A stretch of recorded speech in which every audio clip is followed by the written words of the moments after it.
The July 11th, 2018 meeting of the Municipal Code Enforcement Board is called to order.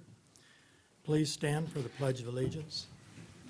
I pledge allegiance to the flag of the United States of America and to the republic for which it stands, one nation, under God, indivisible, with liberty and justice for all.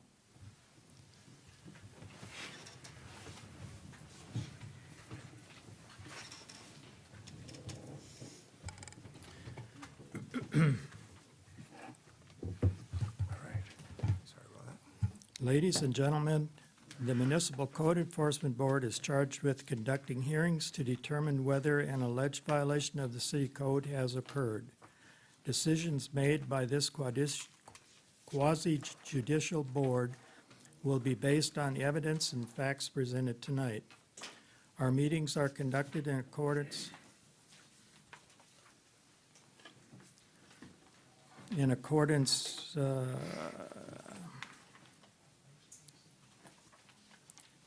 with Robert's Rules of Order. In each case will begin with the city presenting its evidence of the alleged violation. The respondents will then present his or her case. Both parties will have an opportunity to cross-examine all witnesses. The board members may question any witness, and comments by both parties must be relevant to the case. Persons wishing to speak will be given an opportunity to do so by the chair and must address the board from the podium after giving their name and address. Upon request, copies of materials submitted by staff are available for review. Board members are reminded to obtain permission to speak from the chair, and questions of the city should be directed to the attorney for the city. At this time, I ask all persons who expect to give testimony tonight to stand and be sworn in by the Deputy City Clerk. Please raise your right hand if you plan to speak. Do you swear or affirm that the testimony or evidence you're about to give or present is the truth, the whole truth, and nothing but the truth? I do. Yes. Cases will be taken out of order to accommodate respondents and witnesses present at tonight's hearing. The minutes first we'll have ask for comments on the minutes for June 13th, 2018. Have all board members received the minutes and read any changes? Can I have a motion to approve? Motion to approve. Second? Second. All in favor? Aye. Nay? Motion carries.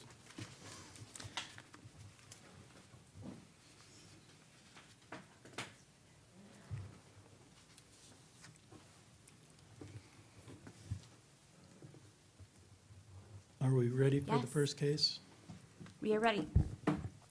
Case number 180862, City versus BN Empire LLC for property located at 11009 North 56th Street. The case is before the board based on alleged violation of Section 1459, local business tax required. The case will be prosecuted this evening by Director Tom Baroni. The city has evidence that the notice of violation and notice of hearing were properly served. Good evening, Tom Baroni, Code Compliance.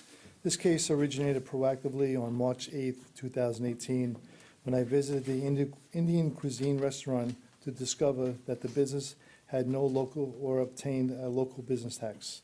I met with the manager of the restaurant that day and hand-delivered a door hanger with a reinspection date of March 18, 2018. On the 14th of March, I received a phone call from the owner of the restaurant, and he advised me, I advised him that he had to obtain a local business tax. A check with Sarah from the billing department at customer service noted no change, therefore a notice of violation was prepared on the 18th of April and was hand-delivered by me with a compliance date of April 28th, 2018. The owner of the restaurant came into the office and requested some additional time so he could obtain an alcohol license and a Hillsborough County local business tax that is required when applying for a Temple Terrace local business tax. Inspection on June 25th, 2018 noted that the business was open to the public and yet no local business tax was yet obtained. At this time, I'd like to submit photographic evidence showing the Havali Indian Cuisine restaurant open within the city limits. Board will accept.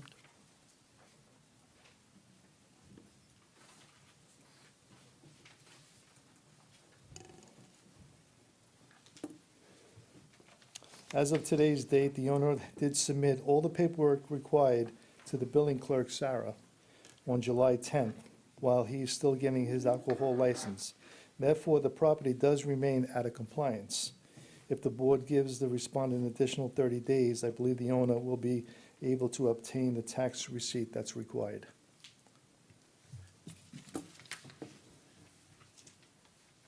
Are you going to give us something? I already gave you Okay, a photo. okay. I thought you were coming again. No. Okay. Any questions of Director Barone? Sean? Yeah, Mr. Lloyd? that's all right, Sean's fine. You're looking for a finding? For that? Yes. Okay. And the owner is here as well as the owner of the property. So you're saying March 18th to June 25th, nothing transpired as far as an application for license? No, he just, as of July 10th, yesterday's date, he submitted all the paperwork to Sarah. Okay. But he still has not yet obtained the alcohol license that's required to obtain a local business tax through the city. Okay. And So- did he go into a business that previously had a license? Yes, it was called the Royal Indian Cuisine. Okay. So And I that think do- they just have to transfer the license from one business to the next. Okay. Because I know sometimes when you go into a business like that, you buy the business and you can operate under that license for a certain period Right. of time. Does the city's own Terrace code differ from that? Not that I From the county? understand, not that I understand, but I know if it's a new business obtaining an alcohol license, it could take several months. Right. But since it's a transfer from one business to the next with the same owner, it should only take a few days. Okay. And that's what I was told from Sarah, from the billing clerk. And that's what I was trying to get in my mind there. Yeah. Frame that out. Thank Yeah. you. So, yes, sir. So that's why you're saying you feel like he'll be in compliance within 30 days, because whatever he's waiting on before he can apply for a local business license with Temple Terrace will be resolved by that time? Is that Yes. the point? And if he needs to, he can come back on the next hearing and request an additional 30 days if it's necessary. So, Okay. Any other question? sir.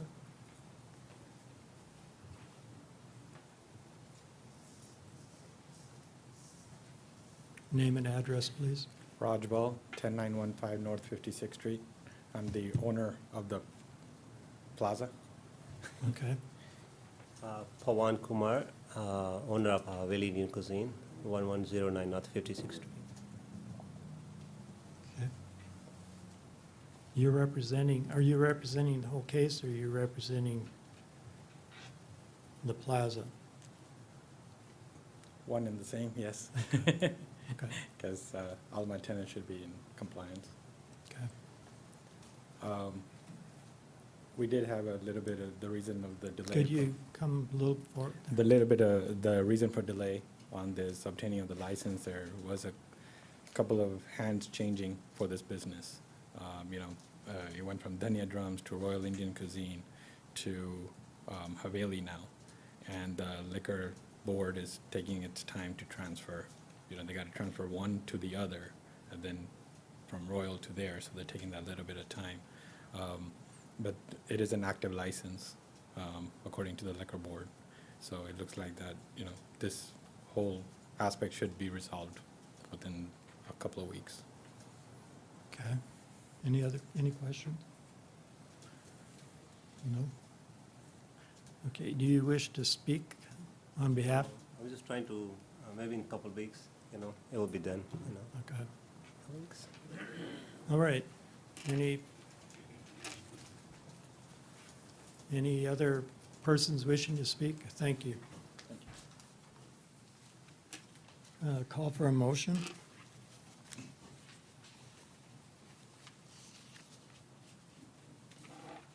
Mr. Sean. I'll make a motion.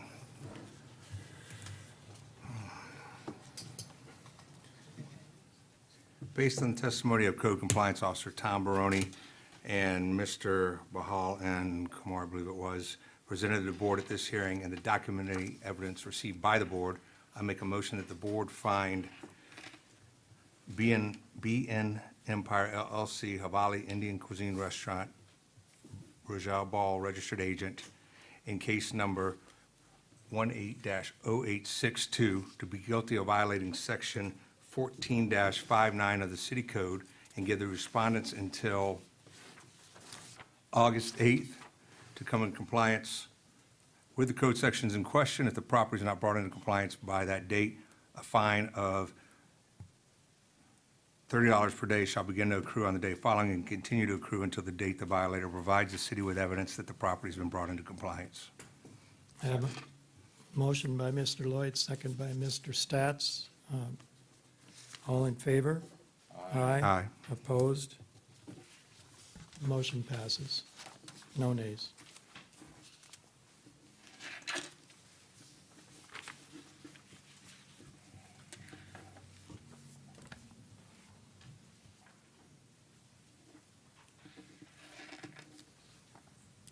The next case will be case number 18-1866, City versus Cerberus SFR Holdings LP for property located at 5310 Rainbow Drive.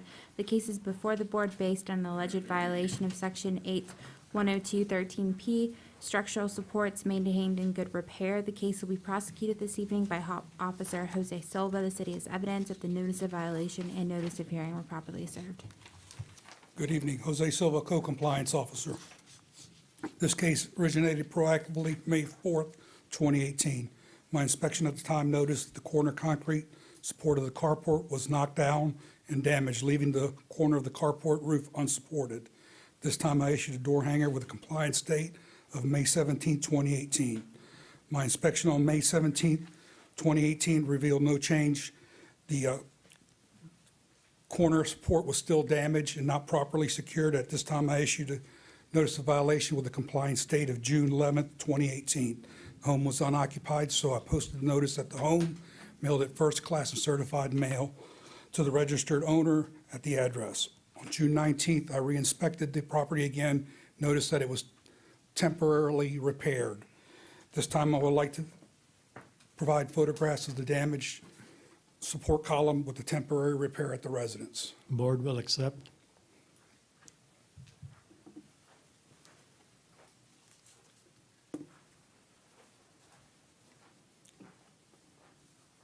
As of today's date, still looks like the photographs taken by me on June 19th. There is a representative from the company here today also.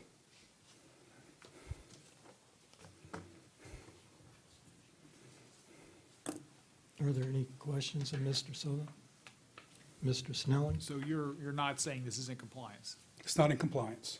Is there any, as far as temporary repair, is it still in danger of falling, or is there, if a strong wind came, is there danger to the community as far as the condition? It's secure at this time. Okay.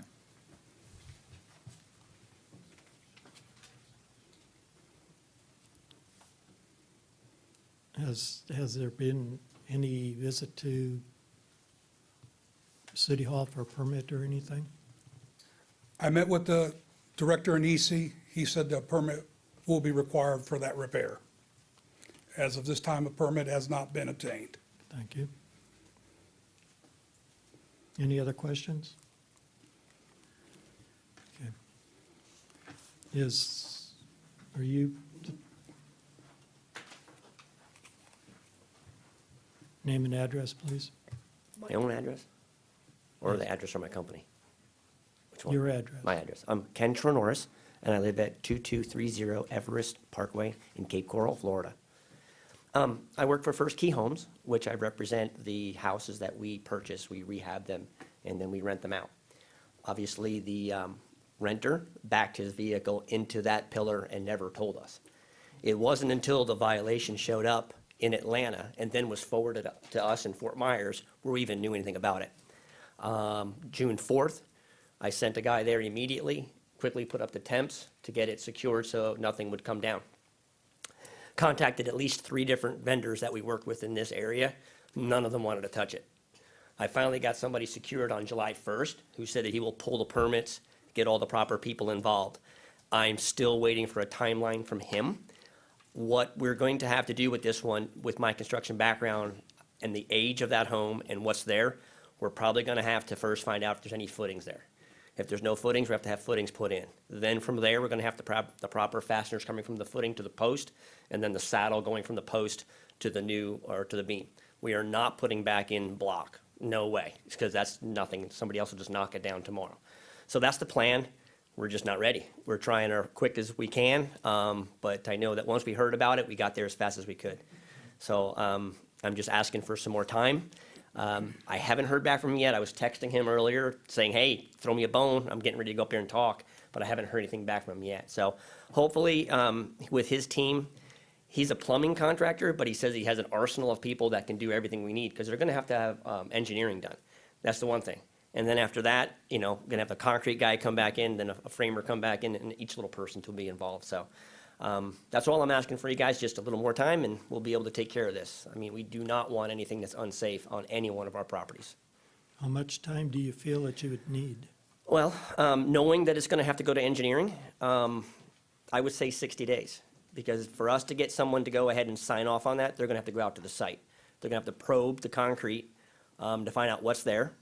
Not knowing if the steel column will have to be fabricated or not. I did a couple of jobs down in Marco Island recently where we actually had to have a person fabricate the saddle and the post to very specific measurements. That alone took a few weeks. My gut says 60 days and this will be gone. That's what my gut says at this moment.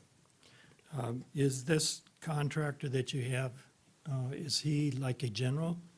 Can he be a general contractor? Yeah, he will be pulling the permits. It's Channel Side Plumbing out of Tampa. He's the person that we actually just onboarded him. He came to us wanting to get our business. We currently own 1,000 houses. I've got 200 work orders open every single day for just service stuff. And in this area, we're kind of lacking. So the guys that we did have up here, they're not that kind of a level of a contractor. I mean, they went over and put the temps up real quick, which is great, but they said they don't want to touch that for that level. He said he can do it. And I said, great, here's your first job. So he's in the process of getting what he needs together for it. But he is licensed, insured. He wouldn't be on my books if he wasn't. Okay. We don't usually go out 60 days. Mhm. We go for the 30 days and see how much progress has been made, and you can come back and ask for an extension. Okay? Hopefully, this will move pretty fast once, everyone's aware of it now, your contractor, your guy, and he should be able to get somebody out there and take a look at it and let you know where you're going. Mm-hmm.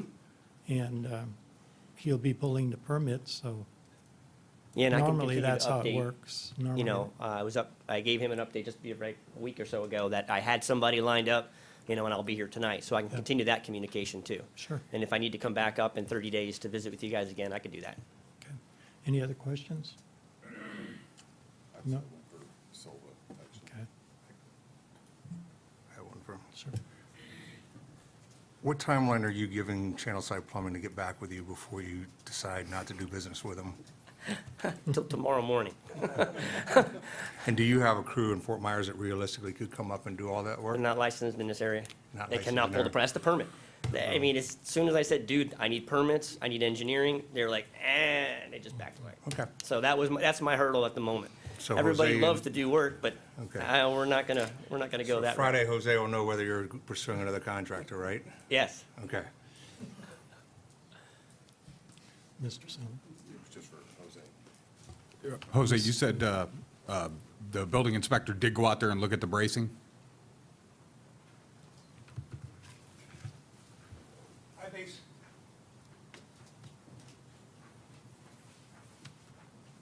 I basically showed the director the photos and asked him would this type of damage, would a permit be required? And he said yes. But he didn't actually go out and look at the bracing? No, he did not Okay. actually go out That and was look just at it. clarity. Yep, thank you, sir. Thank you. And sir, I did today. I went out and took a look at it, just to make sure it was secured. I've got photographs, showing the fastener pattern on the backside. So if you'd like, I've got an iPad, which I took the pictures on if you want to see it. That was my biggest concern, because I haven't been up in this area for a while, to take a look at those and see how they actually screwed it in before I came here tonight. Okay, I brought screws too, just in case they needed more. thank you. Are there any other questions? If there are no other questions, I'll ask the board members for a motion.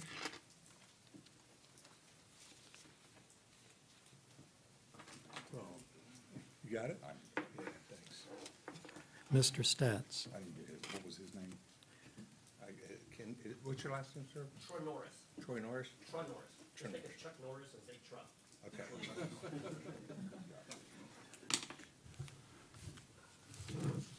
Okay.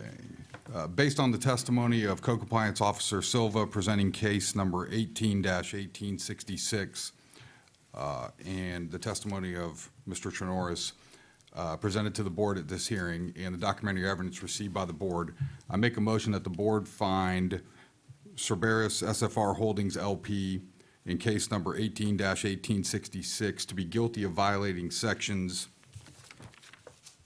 8-102 subsection 13 subsection P of the city code, and give the respondents until August 8th, 2018, to come into compliance with the code sections in question. If the property is not brought into compliance by that date, a fine of $100 per day shall begin to accrue the following day, and continue to accrue until the date that the violator provides the city with evidence that the property has been brought into compliance. A second by Mr. Nafke. All in favor? Aye. Aye. Opposed? No nays? Motion carries. You want to come back up and I'll let you know what just went on? You probably already know that. I mean, I think I got it. we gave you 30 days for, like I said, an update, or to come into compliance and all that. So if you fail that and things really slide, the $100 will probably be, $100 per day fine will begin to accrue on the 8th, on the 9th of July, 9th of August. I was gone last month, so. It's okay. So, just so you know. Yep. And if things are not proceeding quite as fast as you would like, or we would like, see you in August, Yeah, at the August meeting, not a problem. okay? Yep. Thank you. And then is there any other documentation that I get when I leave, or that's just gonna be, because I really don't want it mailed to They- Atlanta, because then I'm not gonna get it. Do you have a business card? I do.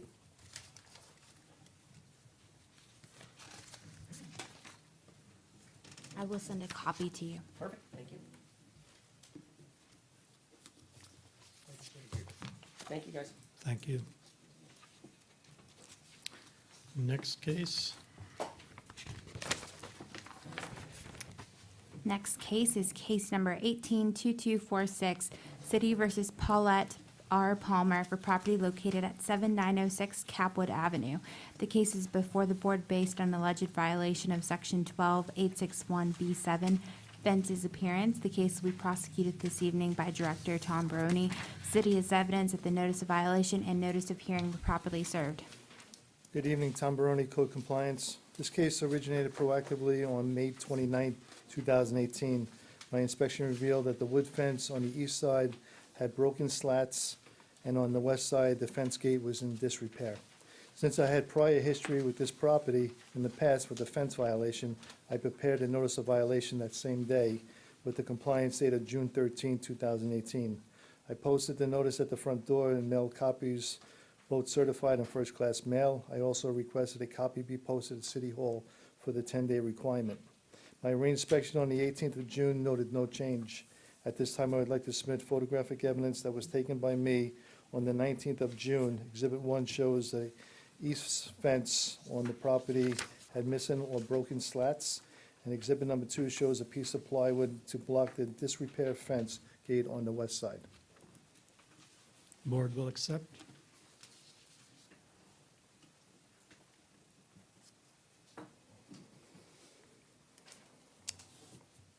As of today's inspection, there has been no change, therefore the property remains out of compliance.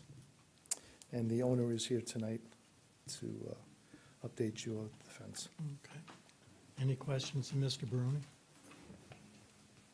Just a clarification, please. Sure, On this picture, okay. we're talking about The orange the portion. orange portion. Okay, Yes. thank you.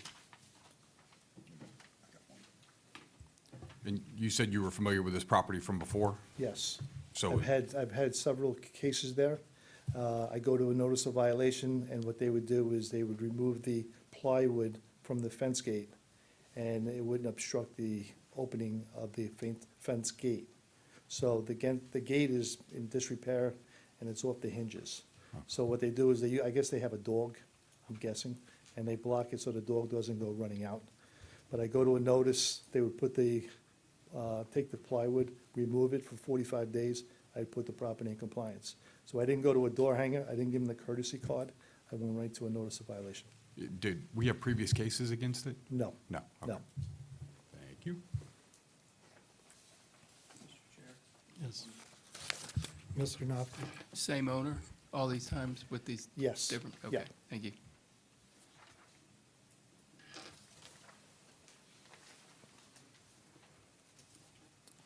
Sometimes you gotta play detective and try to figure out why they're doing what. So in this case, I believe they have a dog, or they could have a young child or whatever, so. Okay? Any other questions? Okay.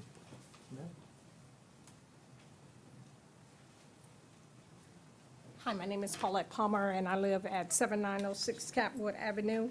The violations on here, I'm not aware of. This letter, I'm in the military, so I lead back and forth. I also have been at the Cancer Center for America, so my daughter handles all the mail and everything. The only reason why I know about this one now is because it was a certified letter, and she don't do certified letters, so I went and checked on it. Yes, she does put a board on there. Who knew? We didn't know that this is a deed restricted or whatever, and she's not gonna investigate anything. So when I got this right here, and I read in the back of it, and I noticed it was a lot of other ones, of course I wanna kill her. And I asked her about it, and, you know, she don't read anything. So, when I found out about it, I did go and get estimated for a fence, and the guy's coming in Saturday to take care of that, because I do like to maintain my property and everything, so, and she do put the board up because I do have a dog. And she takes it out because, I don't know why, but, it will be taken care of. Okay, don't kill her, by the way. She I'm has to feed the dog. I'm not gonna, Mr. Barone, I have a question for you. Will this fence is going back in the same location if she's talking about fence repair? yes. Oh, I'm sorry. She needs to answer that. Yeah, Oh. yes, what it is, the door to open and close came off, and, she took the door and put it on top of the fence. Beside the fence, yeah. Yes, so the fence where it's broken, I didn't know anything about the orange side, but we'll get that taken care of too. But I did know that the door was removed. Okay. So yes, everything is gonna go back the way it was. Okay, Well, not raggedy the way it was, but new the way it was. okay, thank you. So is she okay in the permit situation, Okay. in your Just estimation? to update you with permits as far as fences. Less than 3 sections of fence does not require a fence permit. So what she's changing out on the east side is probably a section and a half, and then on the west side is a gate. So I'm not looking for a permit. Okay, I just But if wanted she does to- the whole property in the rear, she's gonna be required to get a Right. permit. Okay, I just wanted to make it smooth. No, I understand. So Saturday's good. Yeah, when he said about the permit, when I talked to Suncoast World Plastic Inc., he told me the same thing. If I'm Yeah. gonna do the whole, then I would need one, but just that area and that other side, then it would be fine. Thank you. Thank you. For Ms. Palmer? I just have one question. Do you live at the home? I do. You do live at the home? I Okay. do. I was When just I'm curious. there. I was just curious if she was taking your mail every day or, My daughter, my daughter lives with me also, and she checks the mail, but like any, mail inserts or anything, yeah.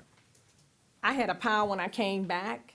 She does, all she's worried about is the light, water, and everything turned good. on and off, but other things like that. So when I got the certified letter and I went to the mailbox and I'm sitting here reading this and I turned to the other side and I'm sitting here reading that and I was like, it was like, I think it was 2000 and, 16 yeah. is what it says. And it's like, 22 years old, can't read, what's the problem? So, yeah, I won't kill her, but I did kind of, you know, Address the situation. yes, sir. Okay, thank you. I did have one Oh, quick question. Mr. Snelling. So you have a signed contract or a down payment with the person that's gonna do the repair work? I don't have a contract, he's coming in, Saturday, because I called him to let me know how much it costs. We're gonna just go ahead and get it done Saturday. Because I was already wanting to get a fence because my dogs, they get out, and he's right, it is a slat missing, and they get out, and I'm riding through the neighborhood screaming for the dogs, getting in the car, driving through the neighborhood screaming for the dog. When I leave in the morning to go to work at 5:30 in the morning, you know, when you let them out to go do whatever they have to do, screaming through the neighborhood or riding my car through the neighborhood looking for 2 dogs, they're 2 Shih Tzus, it's just ridiculous. So, yeah. Okay, thank you. Any other questions? Ask for a motion.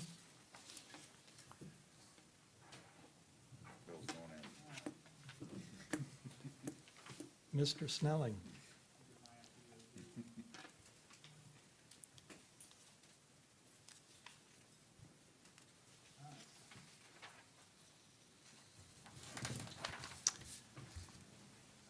Based on the testimony of Code Compliance Officer, is it Silva or, sorry?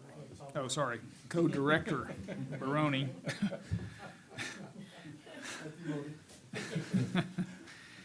And Paulette Palmer, presented to the board at this hearing, and the documentary evidence received by the board, I make a motion that the board find Paulette Palmer in case number 18-2246 to be guilty of violating Code Section 12-861 subsection B subsection 7 of the city code, and give the respondents until August 9th, to come into compliance with the code sections in question. If the property is not brought into compliance by that day, a fine of $25 per day shall begin to accrue on August 9th. I guess I should have said August 8th before, and continue to accrue until the date that the violator provides the city with evidence that the property has been brought into compliance. I have a motion. Is there a second? I'll second. Second by Mr. Lloyd. All in favor? Aye. Aye. Opposed? No opposed. No nays. So if you get it all done on Saturday, all this is just plain good. Okay, And we'll just let Mr. Baroni know. all right, Thank you.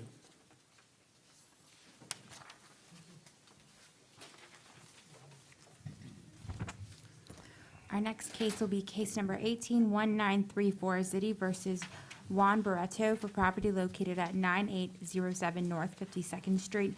The case is before the board based on an alleged violation of Section 1031-3 sanitation sweepings. The case will be prosecuted this evening by Officer Doug Allen.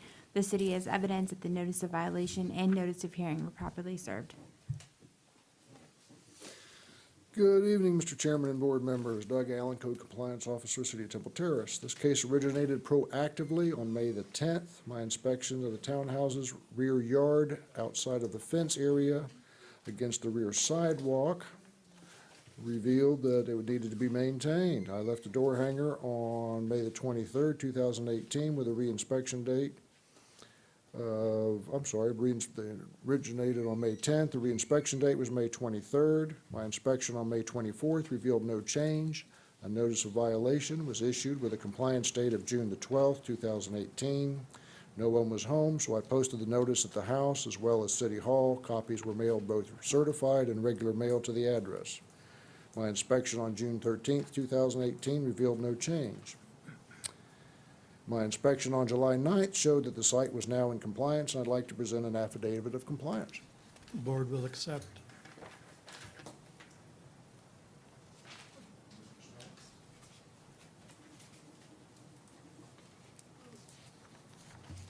So we're just looking for a finding.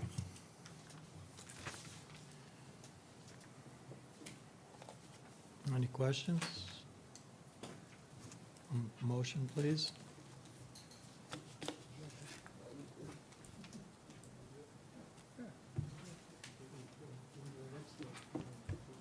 Mr. Snelling again? All right, I'll go again, two in a row. Based on the testimony of Code Compliance Officer Allen, presented to the board at this hearing, and the documentary evidence received by the board, I make a motion that the board find Juan Beretta in case number 18-1934 to be guilty of violating Section 10-31, subsection 3 of the city code, but because the property was brought into compliance before the date of this hearing, no fine shall be assessed. I have a motion and a second, but I did not ask if there were other persons wishing to speak in this case. So we'll cancel the motion. Bob Petrelli, University Realty, 9384 North 56th Street. We managed the property for Juan Barreto. We have for about 2 months. The tenant never told us about any door hangings or anything else. The first notice I got it was a notice of hearing. When I saw it, I did get the second notice, and I just misread it. It said sanitation, hazardous waste. I looked out there, I expect to see a bag full of medical waste and hypodermic needles. I didn't see it. I never dreamed it was just weeds, but we had it all taken care of and everything else, and apologize for it. It's in an alley in the back. We just have never gone back there. So, Okay, thank you. any questions? Any questions? Since the property was brought into compliance and we have a certificate of compliance, correct? And we have a motion saying so and a second on that motion saying so. I believe nothing has changed and we can go for a vote. All in favor? Aye. Opposed? Nay? No nays. Motion carries.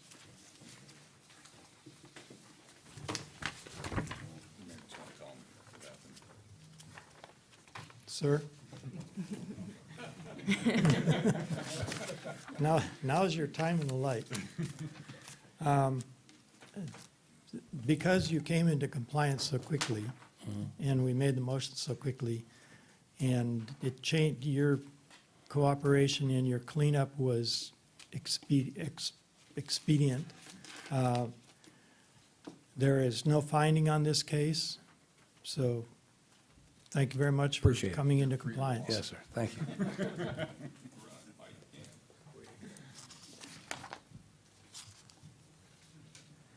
Okay, we'll take our next case, which will be the lien reduction petition. Director Barone will present.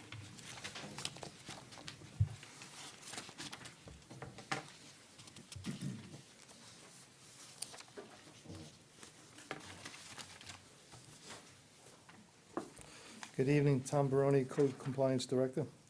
At this time, I would like to introduce this lien reduction petition request in case number 17-1669 and 17-2830. City versus Resi SFR SUB LLC. Located at 605 West River Drive with a lien amount of $52,250. In the first case, 17-1669, originated from a tenant's complaint on August of 2017 for having a damaged roof and was brought into compliance on April 19, 2018, which accrued a lien of $47,250. The second case, 17-2830, originated from a tenant's complaint in November of 2017 for having exposed electrical wires and was brought into compliance on March 5, 2018, which accrued a lien of $5,000. If you recall, in both of these cases, the tenants were present to advise the board of the slow progress on the roof repairs which caused health issues with Mrs. Lee's family. On my inspection one morning, the back room of the structure had moisture on the back wall, which I observed. In the other case, the exposed electrical wires, the speed repair was very slow response, and this was only to install a cover plate on the electrical box. In both of these cases, code compliance staff had 23 inspections with 5 verbal contacts, which would bring the city cost to $1,500. Both of the health and safety concerns with these violations, my recommendation to the code board is to reduce the lien from $52,250 to $15,300.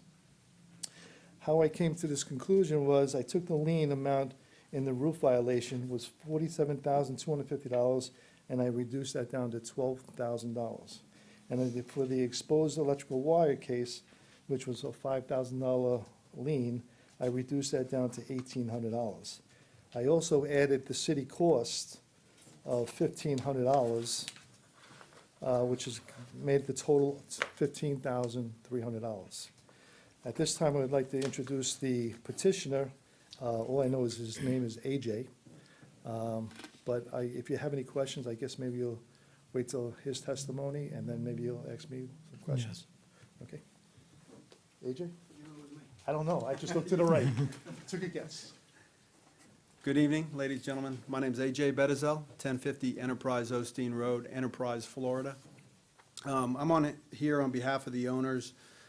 We're a real estate trust, and I have to tell you that we were never, I'm not saying that it wasn't sent out, but we never received any notice on it. Looking at the paperwork, it's an incomplete address. The address has changed, and I know that there was a few mailings, and when I called the office, nobody has any record of ever receiving it, because I think in Mr. Baroni, and I don't want to speak for him, but on one of these that Kristen sent me, it was like $2, could have fixed the electrical. It was a cover plate, so I didn't know anything about it. The only way I found out about this was I called, I think I actually called Tom or Kristen on it, and I asked them if there was any liens on the property, just doing a spot check. We have a property manager that manages for us, and I heard it was $52,000, so I was blown away, to say the least. The tenant is, I'm not going to say anything bad about her. We did go to court. She brought up all her facts, and judge ruled in our favor, including attorney's fees, but, I mean, I wasn't there, so I don't want to speak for her. I do know that the judge found in our favor. Secondly, I had to actually bring a roofing contractor from Miami to do the project, because when all this came down, in September 10th, we had Hurricane Irma, and then we're out of St. Croix, the Virgin Islands. We got hit with Maria. So if there ever was a notice, God knows where it went. So I just wanted to say that on our behalf, that we tried to keep our properties in line, and I apologize to you and Mr. Baroni and to the tenant that it took so long. I would not let a cover plate become a $5,000 fine. And I manage a lot of properties in Florida as an owner, and I outsource it to the property manager. So We never got the notice. We would have, we don't ignore stuff. If we had received it, I would have been here to take care of it for you. Any questions? Mr. Stats? I'm assuming that the tenant had to file some complaints with you guys notifying that there was issues. Tenant never filed complaints with us. What she did do, and I mean, I won't bore you with this stuff here, we offered the tenant 2 months free rent and also her security deposit, because if she was that unhappy living in the house or was that unhealthy, and according to the property manager, her response was, let me wait to see how it goes at the code enforcement meeting. And I'm hearing, and I'm like, why does that, if you're unhappy, you're gonna wanna move. So, you asked the question, so I wanted to answer it to the best of my knowledge. But no, I have not received any complaints from the tenant or from the city.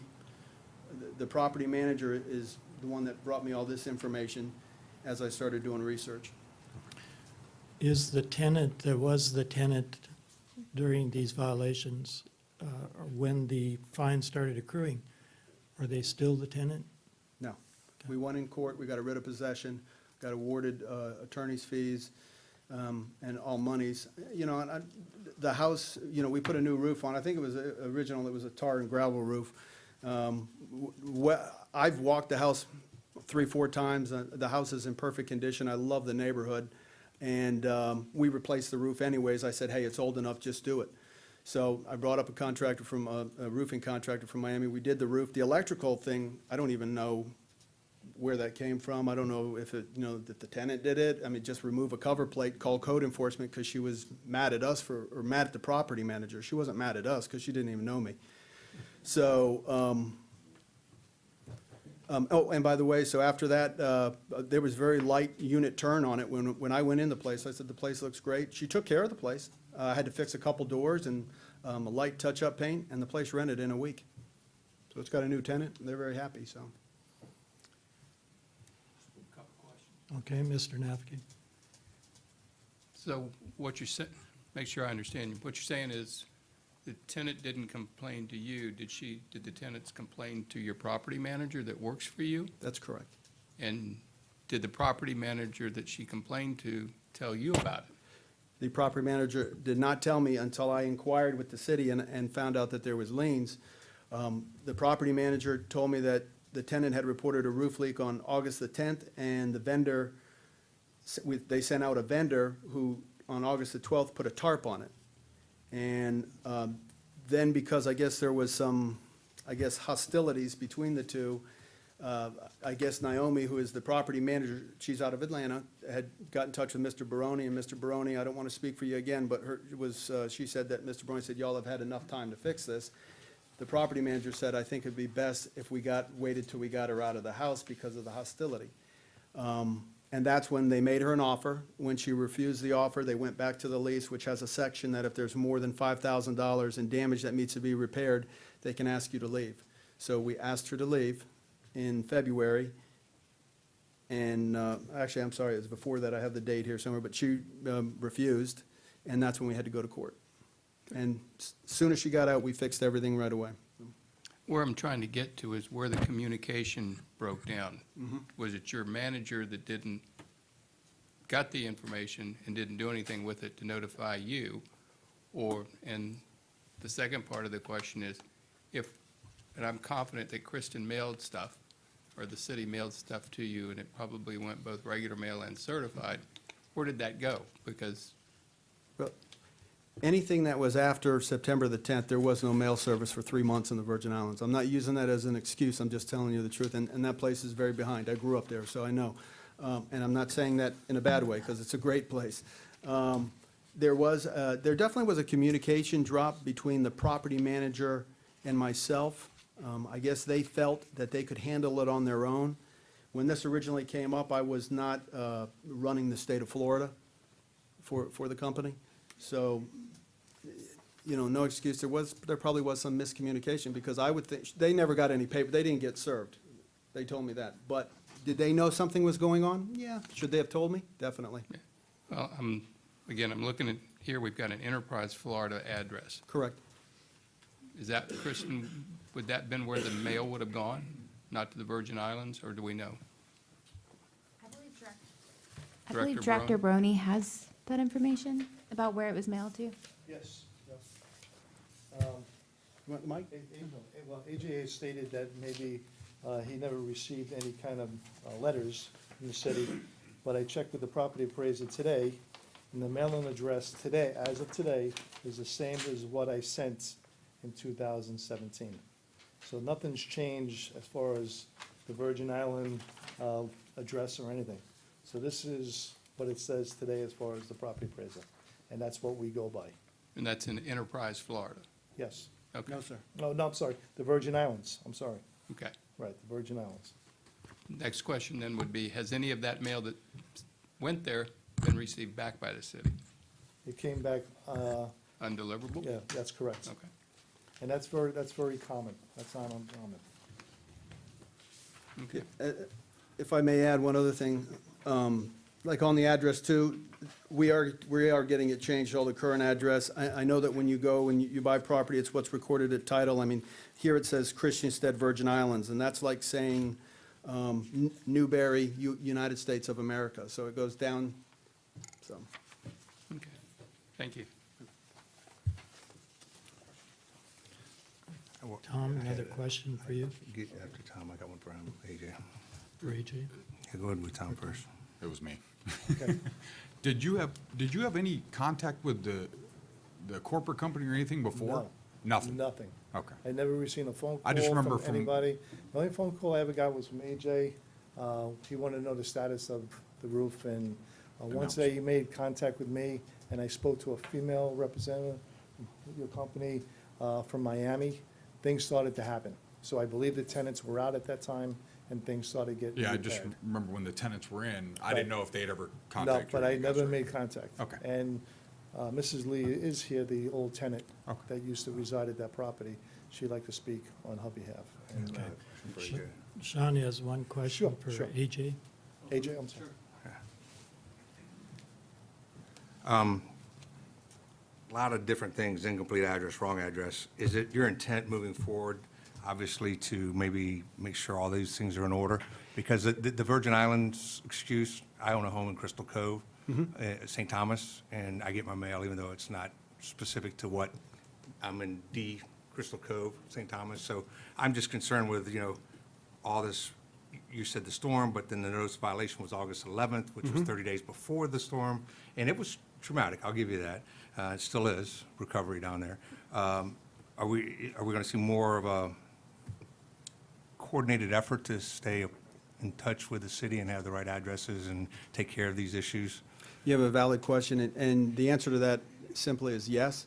And what I meant about the storm was to get a roofer. The property management company had to bring in 2 vendors, that's our Yeah. request, and that's why I had to bring a guy from Miami. So, but to answer your question, yes, it would make my job a lot easier. Yeah, okay. Thank you, sir. Any other questions? Yeah, sorry, shuffling you around. Okay, Quick it's one. okay. I didn't see it on here. Do we know if it's part of the rental program? Yes. It is? Yes. Okay. I just didn't see it. It's Yeah. probably in there somewhere. I missed it, so Yes. that was it. Okay, any other persons wishing to speak? Name and address, please. Yes, good evening. My name is Shirley Lee. We were residing at 605 West River Drive, Temple Terrace, Florida, 33617. Shalondra Brown, I was residing at 605 West River, 33617. I do work a 6 a.m., 6 p.m. shift, so I'm going to read, just my thoughts, if you will. I said, good evening to Code Board. I am here on the behalf of my family members, Samis Lee, Shalondra Brown, and Angel Pickering, to revisit scenarios of pain and suffering while the family and I resided in the home at 605 West River Drive, Temple Terrace, Florida, 33617. The family and I moved from Jacksonville, Florida, into this 3-bedroom, 3-bath, over 2,200 square feet home on March 9th, 2017. Contracted on a year lease. During a walkthrough of property provided with the checklist of findings of Corrections by an AutoSource agent, Jamal. There were many findings, but the one warrant immediate attention to was in first bathroom, a slow drainage and bathtub, which became standing water. On around March 13th, the two hallway bathrooms' toilets were not completely flushing through, and the family had access to only one bathroom use, which was the mother-in-law suite bathroom. On March 28th, after several requests, new toilets were installed in both bathrooms and hallway. On March 31st, the second bathroom shower was in use as water stopped draining and became standing water. On the same day, the first bathroom toilet was backing up while shower was in use. The shower stopped draining through and became standing water. While running water in the kitchen sink, tenants can hear water bubbling and gurgling from both the first and second bathroom shower tub. The first bathroom began backing up and feces came up through drainage. On April 14, 2017, the Temple Terrace Fire Department inspection in their notes noted in comments, the first hallway bathroom tub plumbing appears to be clogged and backed up into the tub. The bathtub in the second hallway bathroom backs up when the toilet is flushed from another bathroom. His reinspection, which was on April 18, 2017, before he came out, a new septic tank was installed and provided to the property. May 9th, work order was submitted due to toilets and hallway filling up with hot water causing high utilities. And it also, a scout's light reported causing an electrical shock to family members upon contact. June 12th, we reported a leak in the den while raining, and that leak was reported. We noticed it on June 12th, but June 13th, we reported that leak. And I'm here in August, but June is when the roof was leaking. There was a roof violation. The property was inspected on August 11, 2017. Noted the interior back walls were damp due to lack of maintenance with the roof area contrary to the city's code ordinance. Due to the dampness and moist evaporating throughout home, caused 3 family members to receive upper respiratory infection, and I do have those notices here. And also, electrical system violation inspection, which was done on November 7, 2017, with building inspector Amir Anis, I think, noted exposed electrical wires in the hallway ceiling and interior wall. Fixtures were removed, causing a hazardous condition contrary to the city code's ordinance. So that is my take on this whole thing. We've been, been through a lot in that property. We moved here from Jacksonville, and it's like, and then for, this gentleman to sit here and say that, we were having hostility. I think we were very nice. You guys met us throughout the whole scenario. I had a year-old baby there at the time we were living there. And she was one of the ones that received the upper respiratory infection. That roof didn't get correct until after we moved out the home. And it's like, wow, we lost our $6,000 some dollars, in the court because the court did rule on their behalf, but we never went before a judge. It was all done in paperwork. We never even had a voice in the matter. And, for my job, the job that I do, security officer, I protect people, and I also make sure that the environment is protected, so that, things can be in compliance for our health, and well-being. But I'm just, I don't know. It really hurts. And just thank you for giving us this opportunity. Thank you. Are there any questions for Ms. Lee? Mr. Snelling? Ms. Lee? Ms. Lee?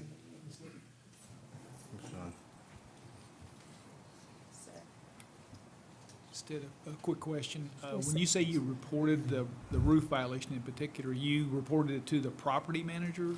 You called them? or Many occasions, many. Did the Even up to the point until we moved out, and it's like when we passed the house, the roof was done, and I was like, wow, why couldn't they do that for us? Did the and- property manager ever come to the property to inspect the situation? Or They anybody kept from? sending maintenance persons out. There were many maintenance people, roofing people, many people came throughout the home, and it even caused me anxiety, just so many people in and out the home, and nothing was corrected. And as you can hear him say, it didn't get corrected until after we left, and I don't think that's fair to anyone. I really don't think so. So the property manager sent maintenance Many crews oc- out to many look, occasions, but they many a never time. did any repair work. They just, Wasn't doing anything, just taking pictures. That was the only thing that was going on, just taking pictures. And through all that, we remained calm, nice, kept the property nice. He mentioned doors, we never broke anything in the house. I don't believe in tearing up and destroying, other people's properties. I treat people things as, I wish for mine to be treated. But it really hurts, just to, the way that we were treated, and then to hear this, in the end that, we were still hostile to who? We never were hostile. So thank you guys for the opportunity. Sean? No, I just want to thank her.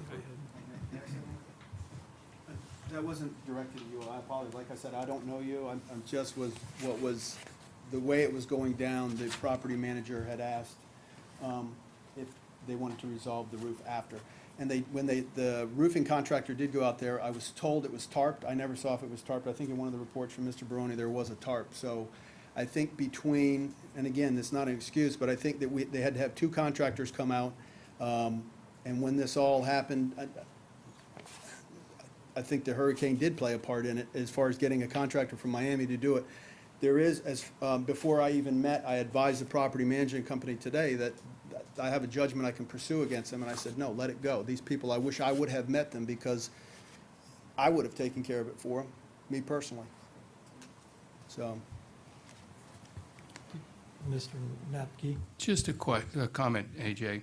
In listening to everything that's gone on, what you've said, what they've said, I'd be looking for a new property manager. yeah, I mean, we chuckle, but I'm serious. It sounds like this whole mess ties around whoever they complain to, whoever they call to do the work on your behalf.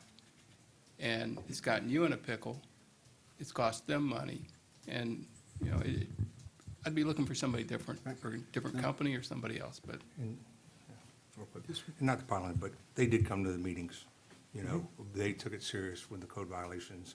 They showed up to the meetings and asked for it. So, I mean, they were not duplicit in this process. I mean, they were very, they came, when really they probably didn't have to. And and then come back and relive the story again. So to second Mr. Nofke's opinion, I definitely agree there. You need to maybe look at that. And that's why I asked you, do you plan on staying up to date with addresses and doing business in Temple Terrace the right way? Mr. Snell? no, I mean, I didn't know anything about drains, right? I agree with you. I agree, I don't disagree. just one point of clarification, the property manager is not located in Tampa. Is that, you say Orlando? Is that what The I heard? property management, they are out of Atlanta. Atlanta.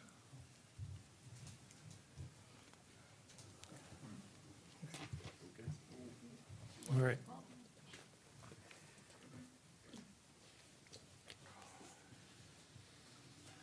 Do I have a recommendation? Have we heard all comments? Everybody's good? Did you Do we want need to continue, or are you good? Miss-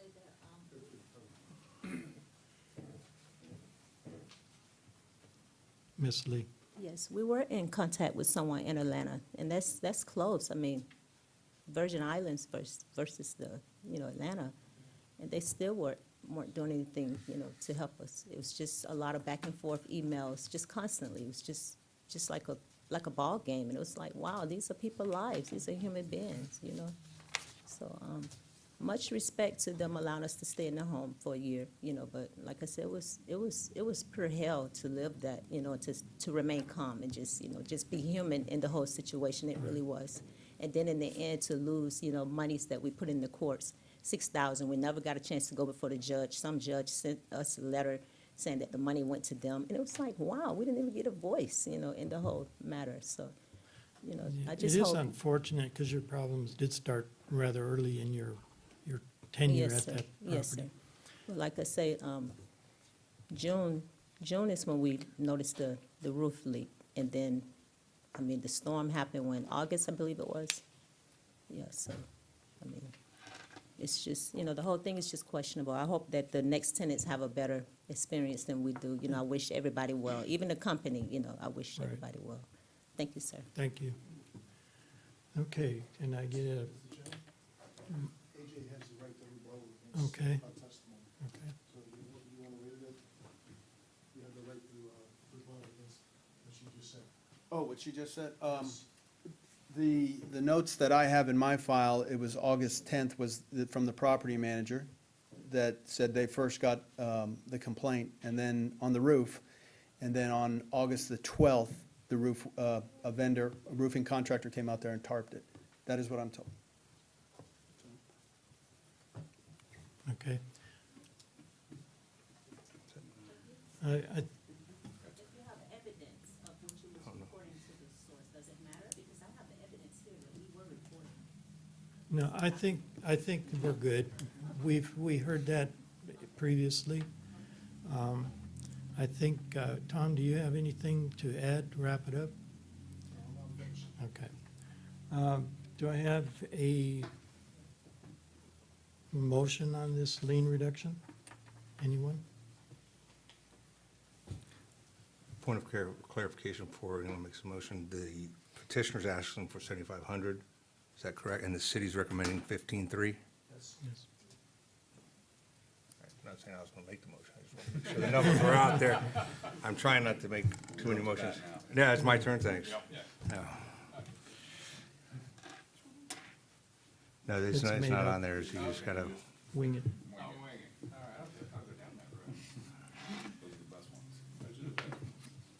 Kristen, you asked me afterwards what I really meant. In the case of, in in the lien reduction case, in the lien reduction for case number 171669 and 172830, where the city has recommended, or Director Barone has recommended $15,300, I would make the motion to accept that recommendation. And that if the motion is accepted, that the fine be paid within 30 days of the city council's acceptance. Yes, with that in there too. Do I have a second? Is that part of the motion? I'm sorry. Yeah, I'll second that motion. Second by Mr. Snelling. Any comments? All in favor? Do you have a comment? I'll behave. I'll behave. No, I was just gonna say, the ladies had come to all the meetings, so there was definitely some kind of issue there. That's how I'm getting the justification. The other thing was, to justify the fee more was, Tom stated, or Director Barone stated, they have been out 23 times to the property, plus the visits by the building department and all that stuff. So I think that adding those numbers in is definitely important, because the city costs are probably a lot more than what we actually have counted there. So I would say I'm okay with that. Yeah, I mean, Go ahead, Mr. Lloyd. no. No, I think that this is a case that, albeit we're reducing it down dramatically, I just want to make sure that AJ, you get the message. If you're going to do business in Domo Terrace, you need to make sure that whatever your communication is, and other rental companies, I heard Altisource mentioned, and they do a lot of business in our city, and I don't want this to become a commonplace where we'll let it run up to 60 and they'll reduce it down to 8 or 10,000. So just that's my concern. Any other comments? All in favor? Quick. Aye. Aye. Opposed? No nays. Now, Mr. AJ? Yes, sir. Kristen will be sending you information on when our next council meeting is going to be, when they will be hearing our recommendation to the council. If the council approves the 15-3, you have 30 days from that council meeting date to pay the 15-3, or the fine will revert back to the 52-250. When does the council meet, did you say? Okay, first week, first Tuesday. Do you need me to do anything, or Chris, you'll be in touch with me? I'll be in touch. Thank you. Thank you. Have a nice night. Thank you. next case will be case number 181786, under new hearings. The City versus Windsor Park, Inc. for property located at 10608 North 52nd Street. The case is before the board based on an alleged violation of Section 10(3)B sanitation grass weeds, Section 12861B7 fences appearance, Section 2291 city garbage service required, and 22194 water illegal connection. Case will be prosecuted this evening by Officer Steve Buckland. City has evidence that the notice of violation and notice of hearing were properly served. Good evening, Steve Buckland with Code Compliance. This case originated proactively on May 1st by myself. The initial inspection of the property noted overgrown weeds on the south side of the residence and damage to the privacy fence. Door hanger was issued with the reinspection date of May 5th of 2018. On May 11th, when I went by, the reinspection revealed no change and a notice of violation was issued and hand-delivered to Jose Selpa, an alleged tenant at that time, on May 11th with a compliance date of May 24th. A few days later, learned that the persons at the residence were not authorized to be there, and I was given a contact person of Mr. Donnie Key, who was associated with Caldwell Bankers. Spoke with Mr. Key on May 15th, and he advised that a move-out offer had been presented to the resident, but it had been turned down. He advised that the eviction process was being initiated, should be completed in a few weeks. On May 29th, the water meter had to be physically disconnected due to unpaid consumption of the water. Initially, the city had gone out, had turned the water off. The water was turned back on by someone else. They went back out, locked out the meter, came back and found that there was damage to the meter where the ears where they would put the lock through had been broken and the water turned back on, so they physically disconnected the meter. On May 30th, I contacted Mr. Key, left a voicemail requesting an update on the eviction, noting that the garbage services continued to be consumed without payment also. Did not receive a return phone call from him.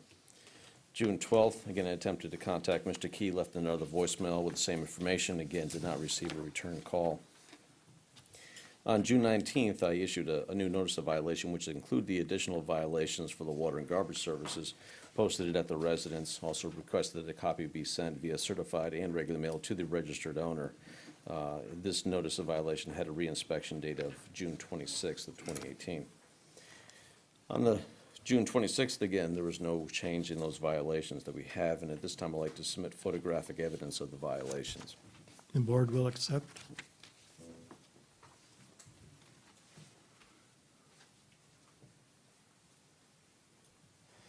Exhibit 1 shows the overgrown weeds and fence on the north side of the residence.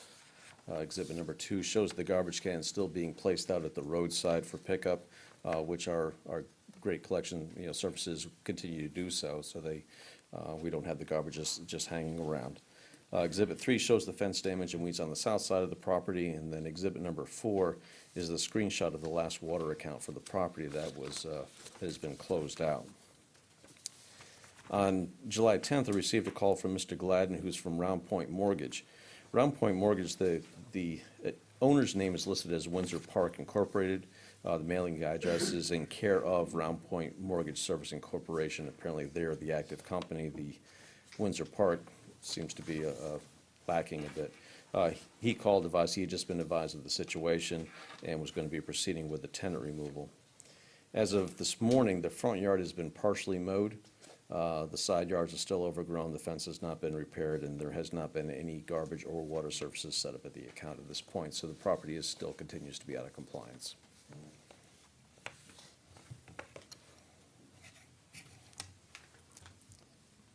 Therefore, we are looking, like I said, they're out of compliance. We're looking for a finding on that and an associated fee if so presented. Okay. Like I said, they still continue to be out of compliance. Okay.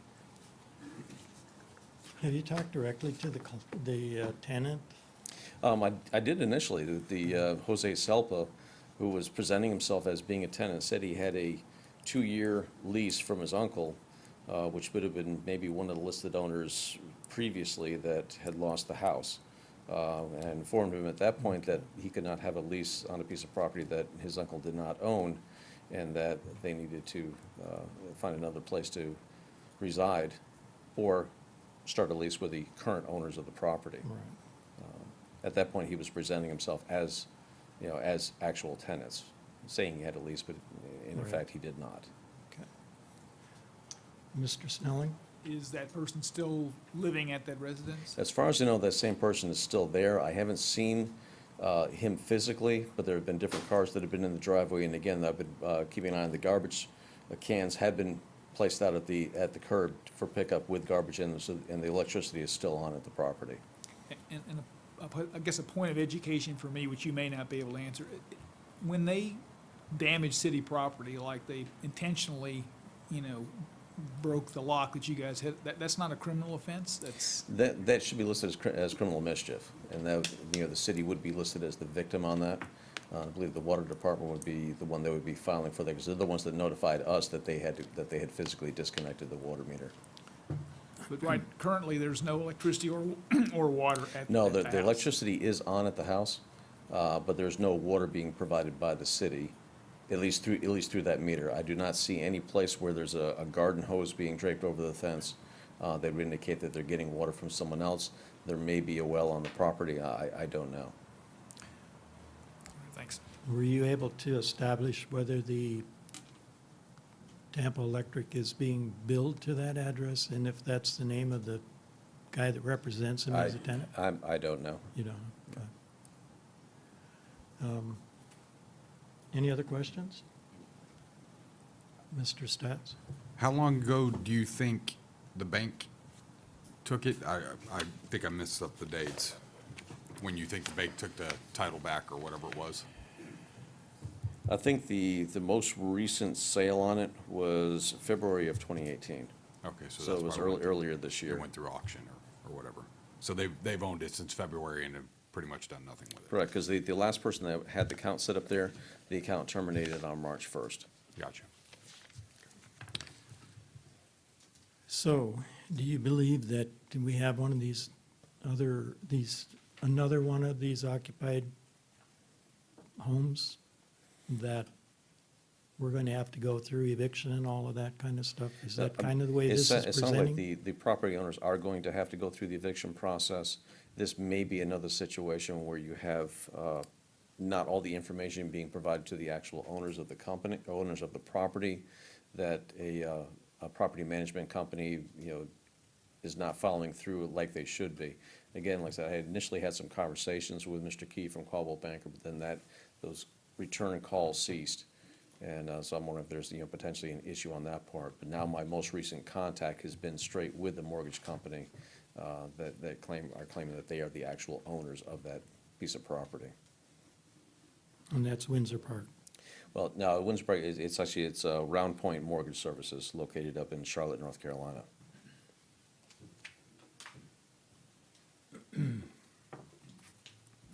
Okay. One more question. Do you know who mowed part of the grass? No, I don't. I didn't know if they told you it was the bank or the person living there. Just curious. No, I have no idea who came by and, Partially. yeah, I just came by and it was just like, oh, well, part of the lawn's mowed. Not the entire thing. I have a question for Mr. Barone, Director Barone. This case is being brought against Windsor Park Inc., and new owners are a different name. Is that going to be a problem? Well, that's No, let me clarify that. It's not a new name. If you'd like, I have a copy of the property appraiser, and that may clarify that a little bit if I can present that. Yeah, board will accept. I don't have. It's a case of an LLC, but the LLC, when you go and search through SunBiz, comes up as inactive. But the mailing all goes, it's to them in care of this Round Point Mortgage Services, which is the actual viable company that's currently operating. Okay. So it's not a new owner scenario. And that's who would receive whatever fines, if any, that we assess. Correct. Do we know where we're at in the eviction process? My understanding from talking with Mr. Gladden yesterday was that this is the first notice he's been made aware of the situation, but gave me the indication that he's going to be starting immediately on it. Again, the eviction process has its own timeline that's inherent with it. So it could certainly go well beyond the 30 days if we pushed it out another 30 days. So typically, they would not proceed with any repair work, any effort to come in compliance? He asked, he was concerned about whether or not, if they sent a company over there to do the repairs, whether or not there would be any kind of altercation involved. The contact that I've had with the people, their mannerisms do not indicate that there could be a negative altercation, but there are some other flags involved there that show there could be a possibility of it. Yeah, breaking a water meter is not usually. That's good one of sign. them. They go out there and fix everything, and then they just break it as soon as they leave. That's, why waste the money? Thank you. Any other questions? There being none, could I get a motion, please?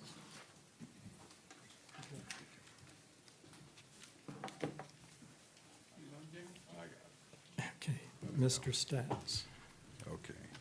Based on the testimony of Code Compliance Officer Steve Buckland, presenting case 18-1786, presented to the board at this hearing, and the documentary evidence received by the board, I make a motion that the board find Windsor Park, Inc., care of Round Point Mortgage Service Corp., in case number 18-1786, to be guilty of violating sections 10-3 subsection B, 12-861 subsection B, subsection 7,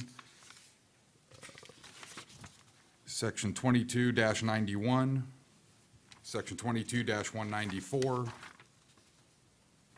all of them, of the city code, and give the respondents until August 8th, 2018, to come into compliance with the code sections in question. If the property is not brought into compliance by that date, a fine of $50 per day shall begin to accrue the day following compliance, and continue to accrue until the date that the violator provides the city with evidence that the property has been brought into compliance. Motion, second by Mr. Nupkey. All in favor? Aye. Opposed? No nays.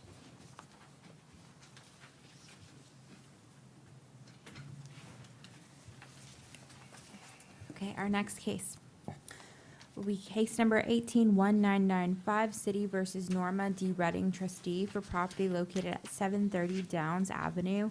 The case is before the board based on alleged violation of Section 8102-18A, sanitation shared area, duty to maintain. The case will be prosecuted this evening by Officer Doug Allen. The city has evidence that the notice of violation and notice of hearing were properly served. Good evening, board members. This case originated proactively on May the 15th. My inspection revealed that the exterior walls of the residence had unmanicured vines. This time I left a door hanger with a compliance date of May 22nd, 2018. My inspection on May 23rd of 2018 revealed no change. A notice of violation was issued with a compliance date of June 6, 2018. No one was at home, so I posted the notice at the home as well as City Hall. Copies were mailed both certified and regular mail to the address. My inspection on June the 7th, 2018 revealed no change. The site was issued a notice of hearing on June 15th, 2018, at which time the property owner contacted me, and my inspection on July the 2nd showed that the site had been brought into compliance. I'd like to submit an affidavit of compliance. The board will accept.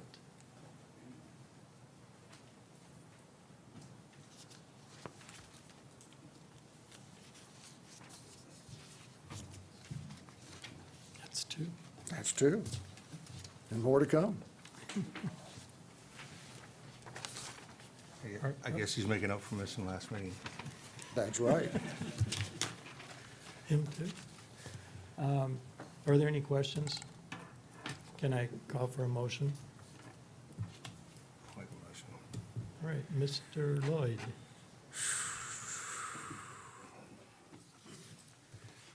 Based on the testimony of Code Compliance Officer Allen, presented to the board at this hearing and the documentary evidence received by the board, I make a motion that the board find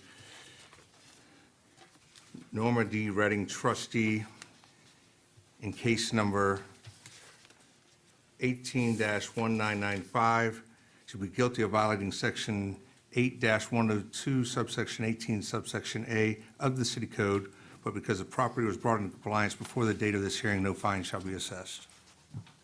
Second? Second by Mr. Stats. All in favor? Aye. Aye. Opposed? No nays.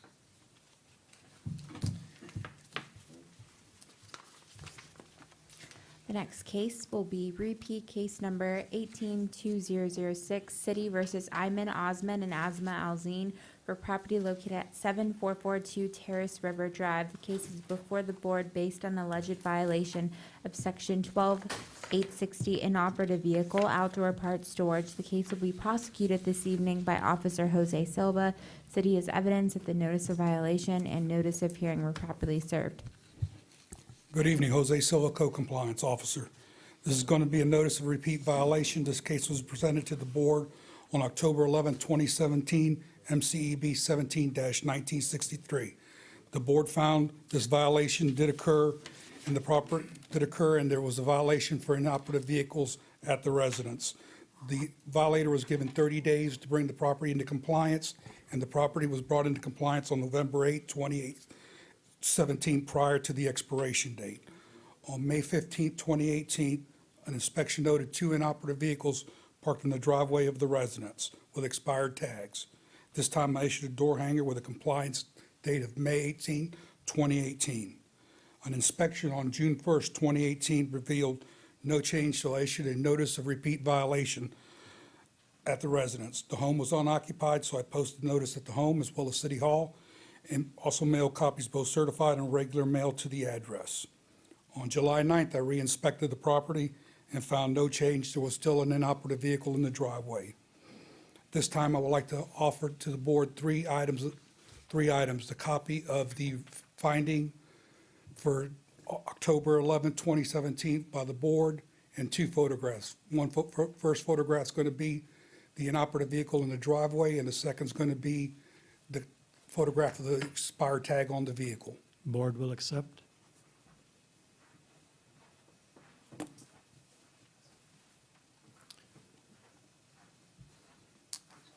Mr. Silva. As of this time, the vehicle has been parked in the driveway from June 11th to this date in the driveway with the expired tag.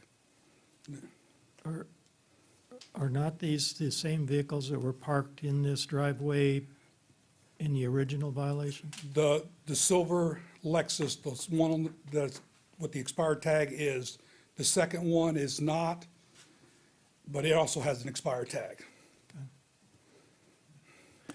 And you mentioned this house is not occupied. It is occupied. It is occupied. But there They was- were just not home at the time. They're not home at the time that I served it.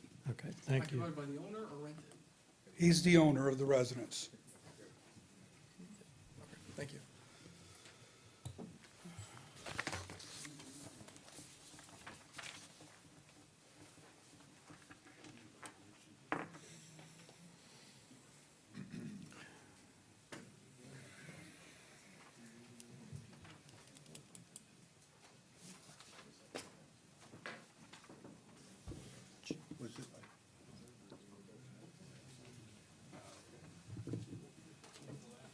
Mr. Silva, the dates?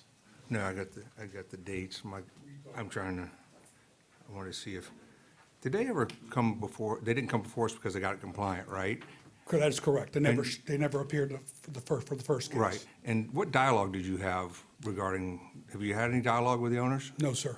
Because I know it's a Spring Hill, and I'm wondering if this is dad owns the property and the daughter's going, or son is going to school. He is a doctor. That is the doctor's office.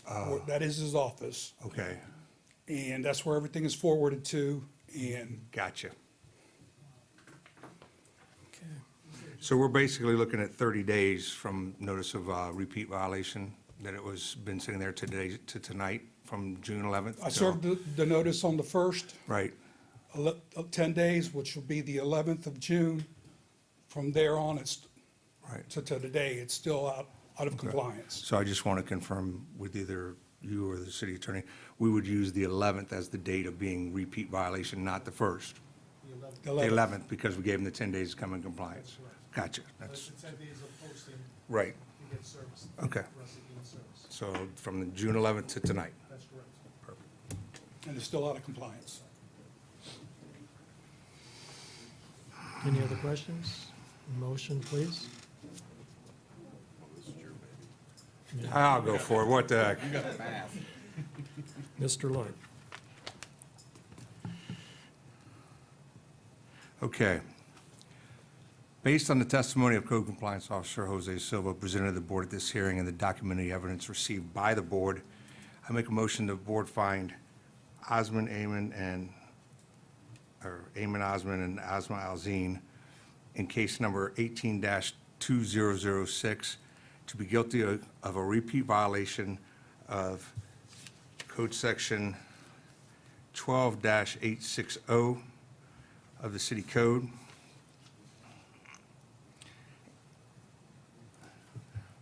And assess a fine of $750 against the respondent for the days that the repeat violation has existed prior to this hearing. In addition, assess a daily fine of $40 per day, which shall continue to accrue until the date the violator provides the city with evidence that the property has been brought into compliance. I have a motion and second. All in favor? It just, Oh, yeah. discussion? The only thing I would say is the original one that they cited for the original violation, we had it 100 a day. Now, I'm not saying we should go to that, but I'm just, for consistency reasons, that was the only thing I would question. I had anticipated possibly using $50 a day, half of that, 20, Yeah. to make it 1,500. But at this point, that, I cut that in half to 750. So it's a fourth of what we originally, I'll be happy to do 1,500. I just thought that, y'all might think it was a little excessive. I just wanted to clear. So, I mean, I'll be happy to amend the motion if, but to me, I think a $750, Fine. you owe this now, and you've got this accruing. I did the $40, I was thinking about doing 50, but I can, that was just something to get their attention. Yep. Mr. Nopke? Nope. Okay. We all good? Okay. All in favor? Aye.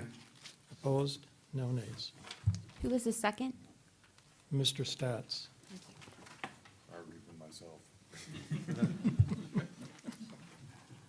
You still don't have voting against your own motion. Yeah, right.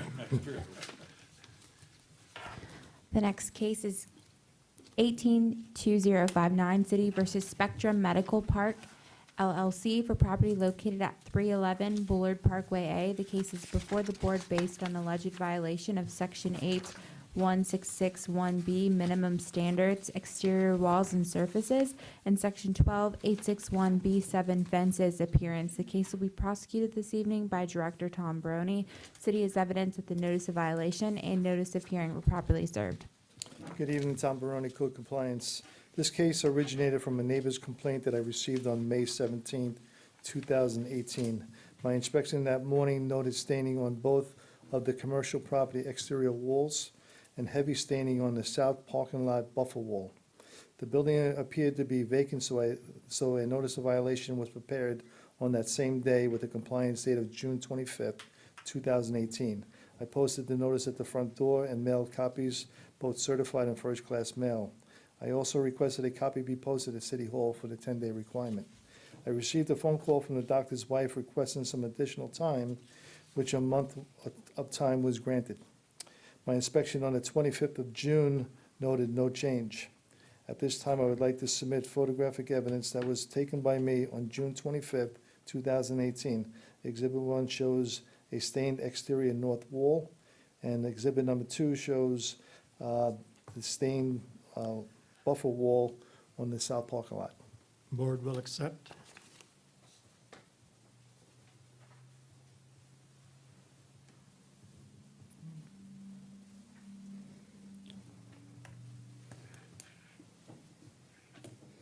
Today's inspection noted that 90% of the parking lot buffer wall had been painted, and the exterior wall on the north side of the buildings still remained out of compliance.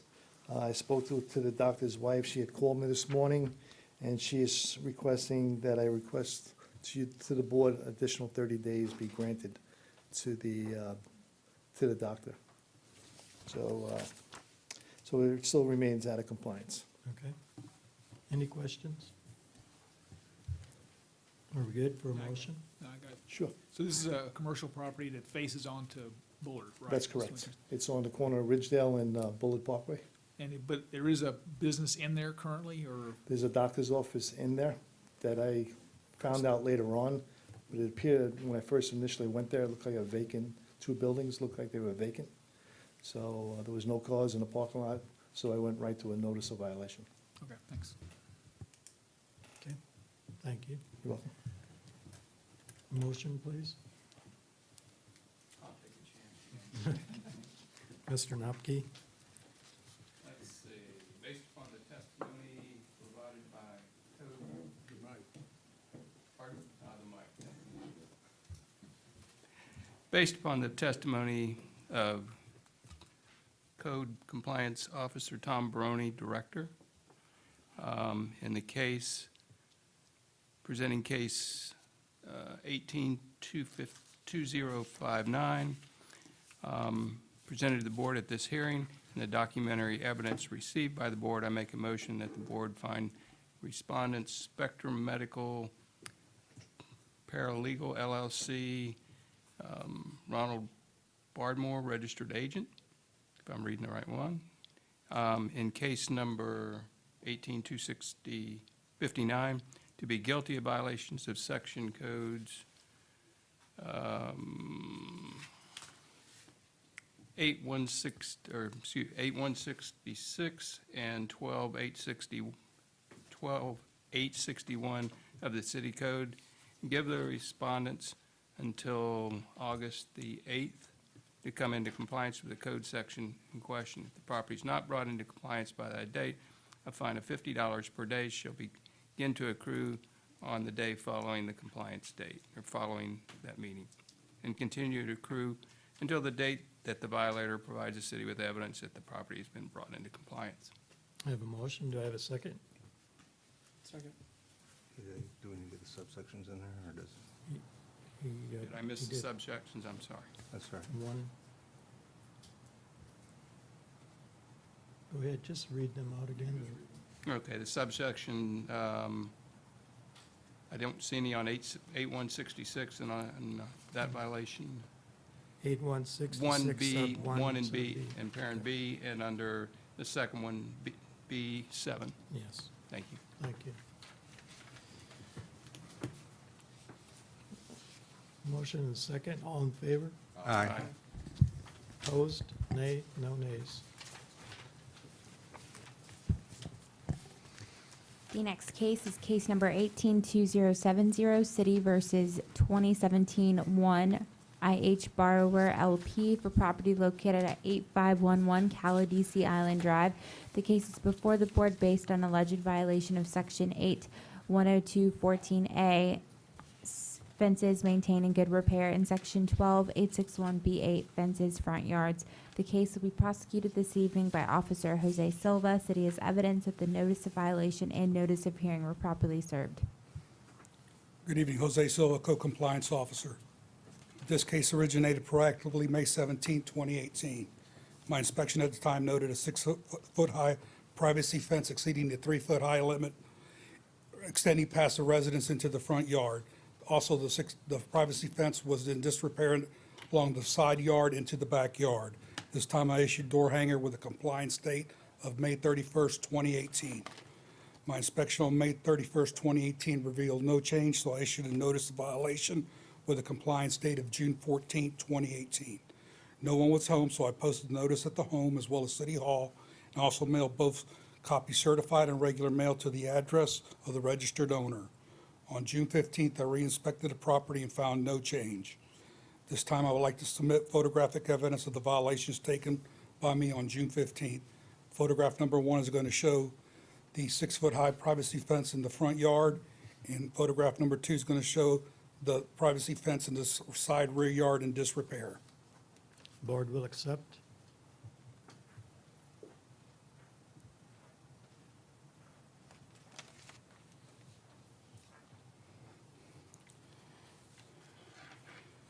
as of July 3rd, 2018, the property has come into compliance. I would like to submit an affidavit of compliance. The board will accept.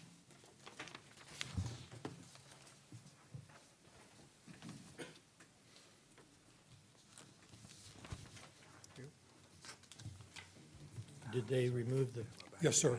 Fence has been completely removed. That was the fence and the fence that was into the front yard is, Excuse me, sir? the fence into the front yard was removed, or That just? that entire side fence has been removed completely. And just for my, education, you said there was a limit of 3 feet for any fence that extends into the front? 3 feet, because that creates a visibility hazard, any fence Okay, 6 feet or above that's extending past the residence, and that's a corner lot. So it extended way past the residence, so it created a hazard for anybody coming down the roadway to Gotcha. see around that corner. okay, thanks. any other questions? Motion, please. I got it. Based on the testimony of Code Compliance Officer Silva presented to the board at this hearing and the documentary evidence received by the board, I make a motion that the board find 2017 IH Borrower LP in case number 18-2070 to be guilty of violating sections 8-102 subsection 14 subsection A, 12-861 subsection B subsection 8 of the city code, but because the property was brought into compliance before the date of this hearing, no fine shall be assessed. Motion, second by Mr. Nopke. All in favor? Aye. Opposed, nay, no nays. The next case, case number 182074, City versus Anthony and Jillian Moore for property located at 941 North River Hills Drive. This case has been pulled from the agenda. Our next case after that is case number 182159, City versus Josephine Jackson for property located at 9864 Morris Glen Way. Case is before the board based on alleged violation of section 10(4)(b)(3) nuisance, any condition or use. Case will be prosecuted this evening by Officer Doug Allen. The city has evidence that the notice of violation and notice of hearing were properly served. This case was initiated by a citizen complaint to the city arborist, Joe Ferris. He had an inspection of the site on April 27th, and he noted a dead tree that was a public nuisance. He left a door hanger at this time with a reinspection date of May 22nd. My inspection on May 23rd revealed no change, and the notice of violation was issued at that time with a compliance date of June the 7th.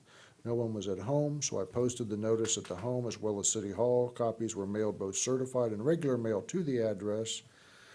I did have contact with the property owner in June, and she asked for an extension until the 1st of July, which I granted. My inspection on July 3rd revealed no change. This time, I'd like to submit photographic evidence of the violation taken by me on July 3rd. Board will accept.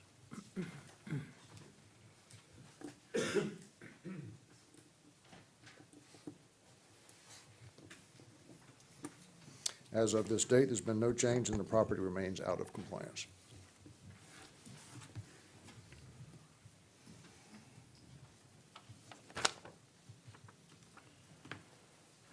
It's pretty rugged. It's most thoroughly dead. You can notice the tree basically backs up to the fence of the property in the rear, and that's the lady who complained about it, said she was out working in her yard and pieces of the tree would fall down upon occasion, so she had quite concerned. She couldn't, the lady who initiated the complaint couldn't be here because of illness. It's leaning into the yard of the property owner. Yes, it is. Yes. Okay. That was actually my question, where the picture was shot. That's her backyard. That's her backyard, yes. Mr. Snelling? Is the tree dead? Yes. Very dead, okay. Very dead, very dead. And it's. As the Wizard of Oz said, most thoroughly dead. And you would say it's probably a strong wind or a hurricane would take it down? I would be quite concerned of that tree in a hurricane, yes, sir. Is it within range of falling on anything in that person's yard?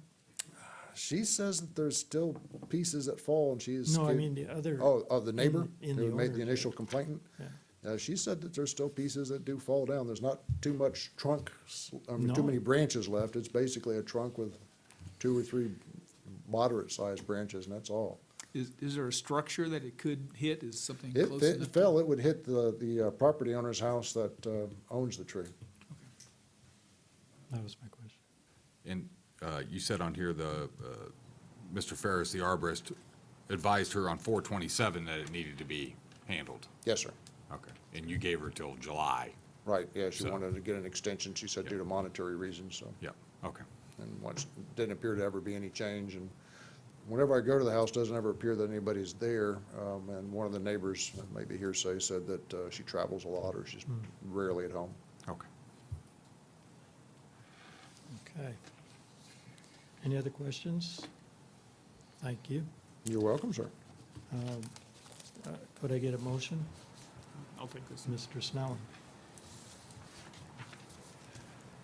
Based on the testimony of Code Compliance Officer Allen presented to the board at this hearing and the documentary evidence received by the board, I make a motion that the board find Josephine Jackson in case 182159 to be guilty of violating section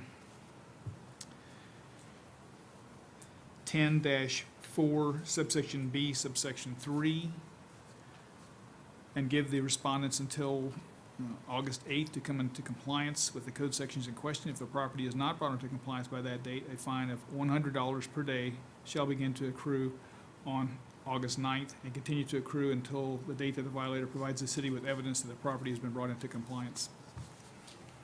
Do I have a second? I'll second. Second by Mr. Lloyd. Any discussion? I call for a vote. All in favor? Aye. Opposed? Nay, no nays.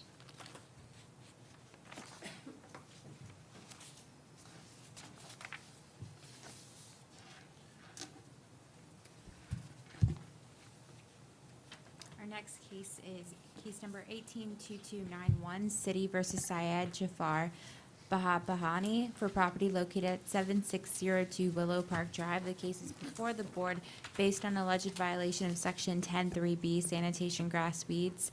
Case will be prosecuted by Officer Jose Silva. The city has evidence that notice of violation and notice of hearing were properly served. Good evening again. Jose Silva, Code Compliance Officer. This case originated proactively May 30, 2018. My inspection at the time noted the front, side, rear, parkway grass of the residence overgrown. This time I issued door hanger with a compliance date of June 2nd, 2018.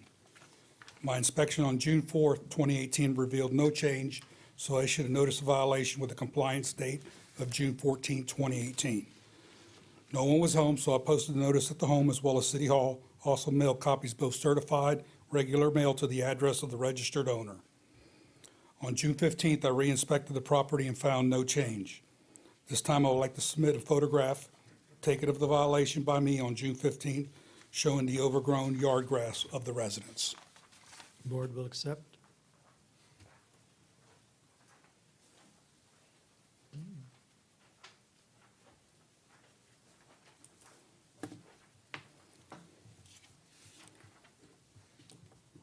On July 9th, 2018, I re-inspected the property, and the grass was finally cut. So I'd like to submit an affidavit of compliance. Board the will pro- accept.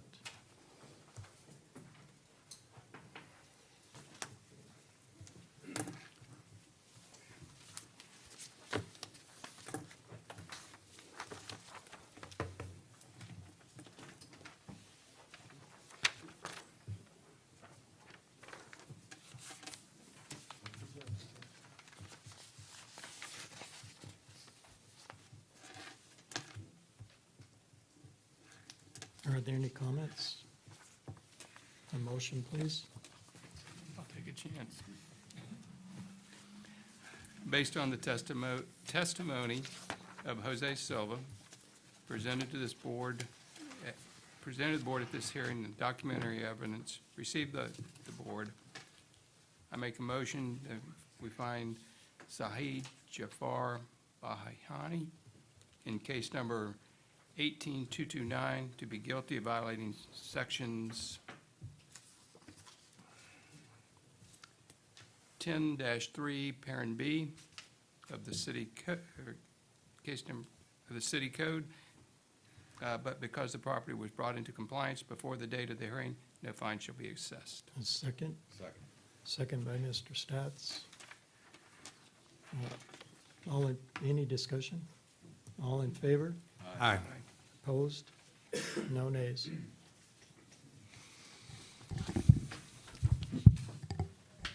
Okay, we are now on unfinished business. Case number 180268, City versus Vimuri LLC for 13304 Telecom Drive. The expiration of compliance is tonight at midnight. Officer Buckland will provide an update. Yes, good evening, Steve Buckland, Code Compliance. On this particular one, the company has put everything in. The only thing that's holding it up at the moment, there was a couple of fire inspection issues that needed to be corrected first, fairly minor, but they haven't made it through the system yet where they can officially punch out the receipt and they'd be able to come down and pay for it and pick it up. So we need just a little bit more time to get that one run through. How much? Oh, sorry. How much? Certainly before the next meeting. This is that, if I may, this is that game shop right there. in the Correct. Telecom world. Yeah. Yeah, okay. A lot of work going on there. Nice to have some businesses in there. So you say next meeting? Yes. We're looking at they were hoping that they'd be able to get everything actually in compliance today as far as with the fire department, but then you still have a little bit of lag time where they have to get it signed off, get it down to downstairs, and then they need to come in and pay it before we're actually going to bring them into compliance. We're the one that's just sitting there and then them not paying for it. And have you talked to them saying that you're going to ask on their behalf for a 30-day extension? I've been up there and speaking to them and Okay. letting them know that we're, You're watching. All right. I'll make a motion then. Normally, we would have the owners come in, but I'll make a motion that in case number 18-0286, City versus Vermeer LLC, they are in violation of section 14-59 of the city code, and I make a recommendation that we extend it until next meeting, August 8th, to come in compliance with that code violation. Second. Motion second by Mr. Napke. Any discussion? Extension till the next hearing? All in favor? Aye. Aye. Opposed? No nays. Okay, our next case of unfinished business, case number 181403, City versus Randa Mustafa for 8713 Beverly Drive. The expiration of compliance is tonight at midnight.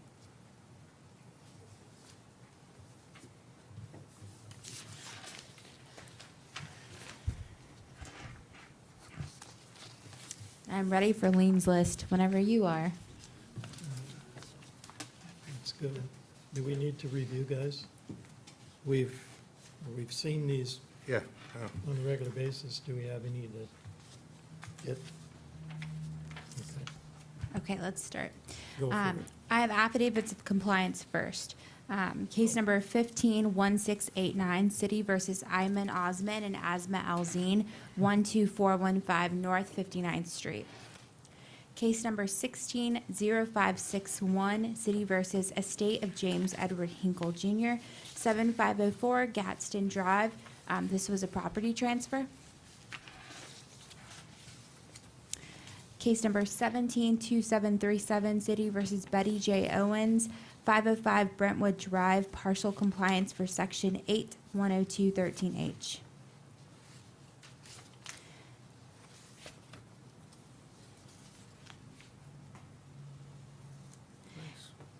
Case number 172786, City versus Anthony D. and Marcina L. Bobo for 7501 Okeechobee Court, partial compliance for Section 810213C.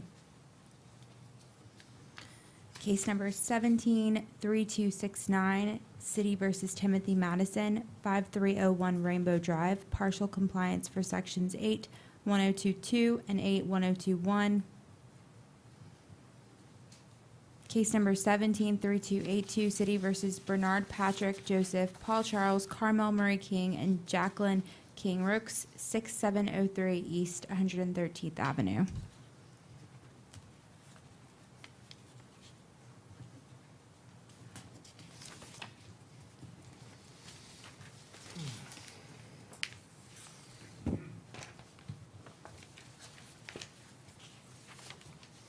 I just wanted to correct one. I had an affidavit of compliance, which was a partial compliance for the section 8-102-13H. That was J.H. and Betty Morris. So that is 12902 North 53rd Street.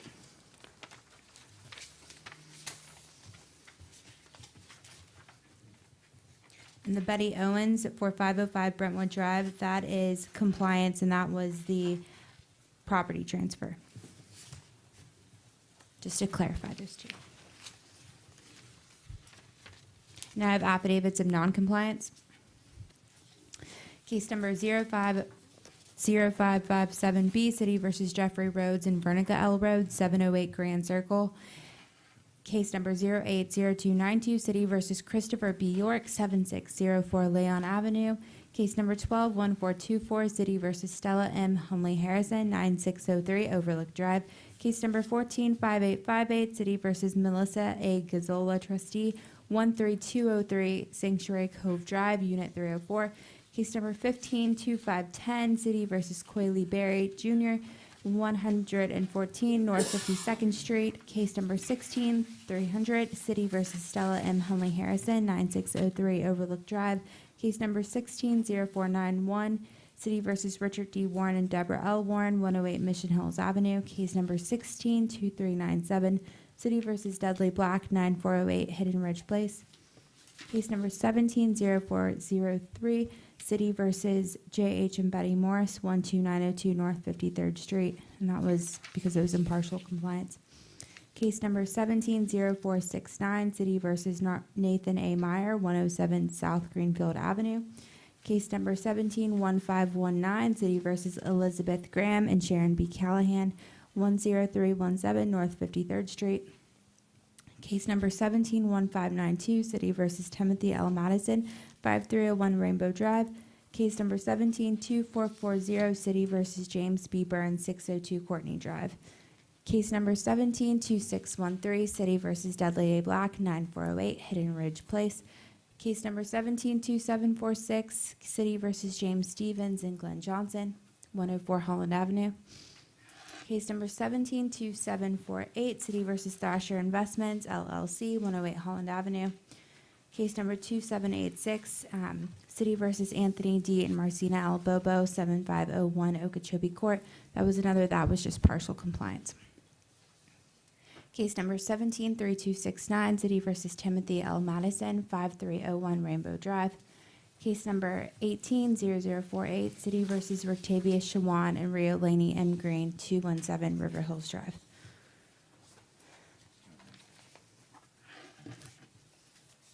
Mr. Stats has a question. Okay. Did you get case number 17-2748?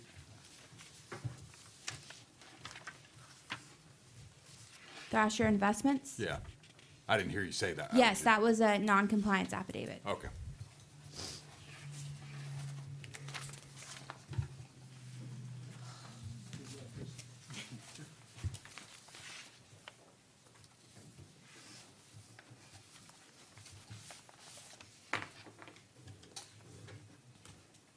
Good? Good, guys? Mr. Barone, New business? new Okay, business. I won't be long. I just really kind of wanted to update the board. Last month, we presented a lien reduction for Judy Flynn. This was the case that had a financial hardship and stuff, and the case was presented to the council, and they approved it, and she already came in and paid the dollar.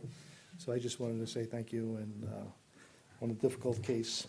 And that's all I really have to say, but I just want to thank the board for a well-done job. I know, and my staff, they did a lot of 11 cases tonight and a lien reduction, so I just wanted to say thank you. Thank you. Sorry about that.